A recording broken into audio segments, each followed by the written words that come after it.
Elgar was born into a lower middle-class family at a time when class divisions really were divisions.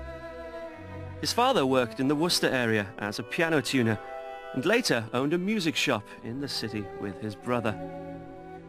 Although Protestant himself, his wife was Catholic and he became the organist at St George's Roman Catholic Church in Worcester. So Edward was surrounded by music from an early age in a city that had a rich amateur music tradition. With almost no formal music training other than violin lessons, he mastered piano, organ and taught himself composition.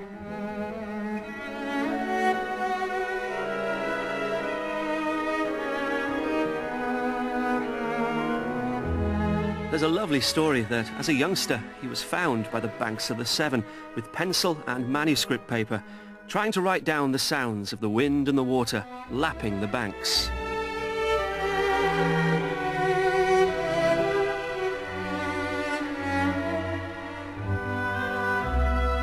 Photographs of him that we see are from later life. You know, he's the real Edwardian gent, the big moustache, the +4s, the tweed jacket, all of that. You know, you think this is upstanding Englishman at his best. But actually, for Elgar, that was a real front. That was a real facade, that actually he was a rather humbler boy from the Malvern Hills. And he carried that with him all his life.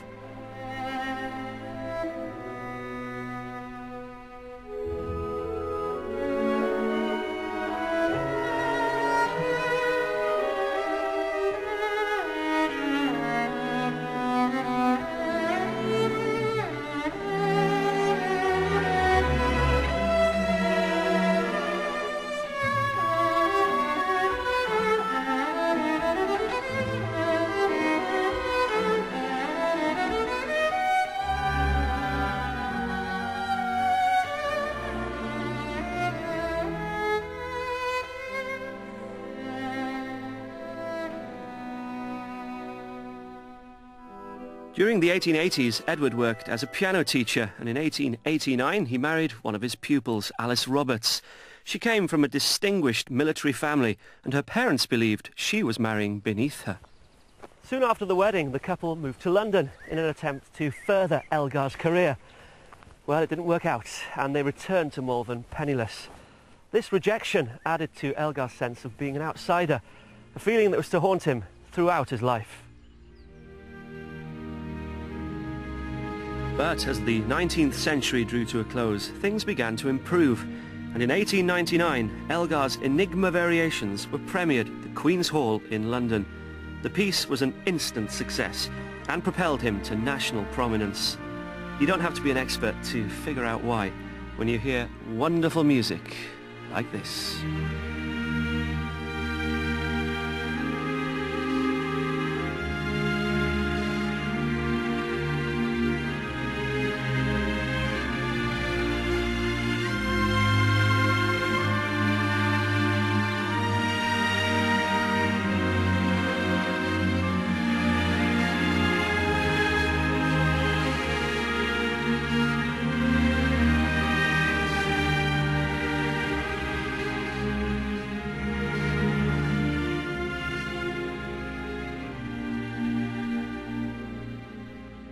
The magnificent Worcester Cathedral, the perfect setting for Nimrod from Elgar's Enigma Variations.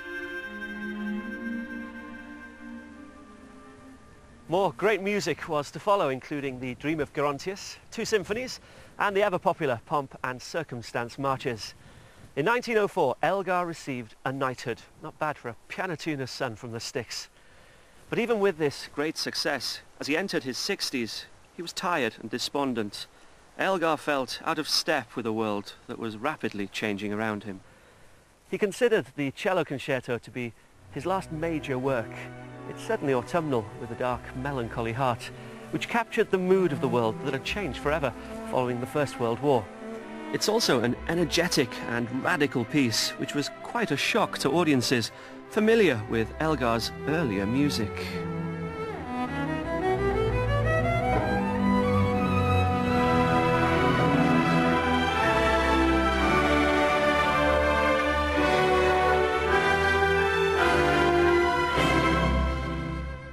The first movement of the Cello Concerto is incredibly contained, and the passion that it has is anguished actually. It's sad and it's heartfelt, and there's no show to it at all. There's no facade to it. It's absolutely, it's real pain.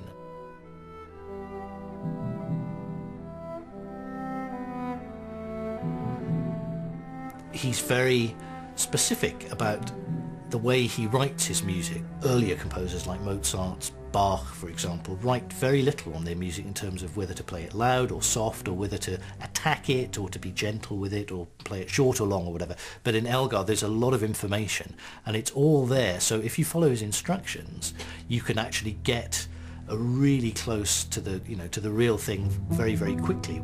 And then, like any piece of music, trying to play the damn thing in tune.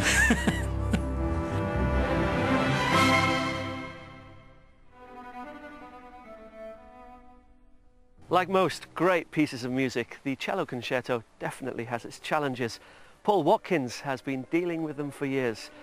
It was the first concerto he learned as a student, and he performed it as a finalist in the 1988 BBC Young Musician competition.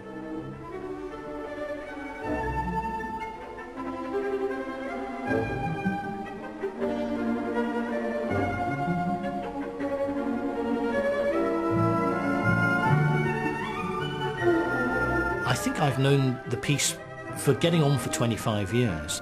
I've played it at very significant moments in my life. I played it at my audition for the menu in school, and I played it for the Young Musician of the Year. I think I even played it for my audition for the BBC Symphony Orchestra, which was a large part of my life as well.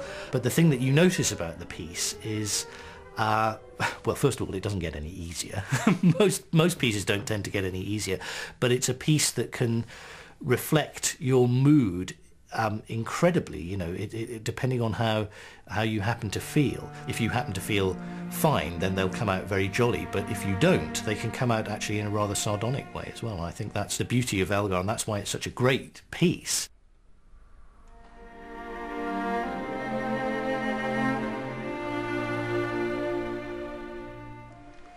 Paul's performance of the concerto, which we're featuring in today's programme, was recorded at the legendary Abbey Road Studios in London.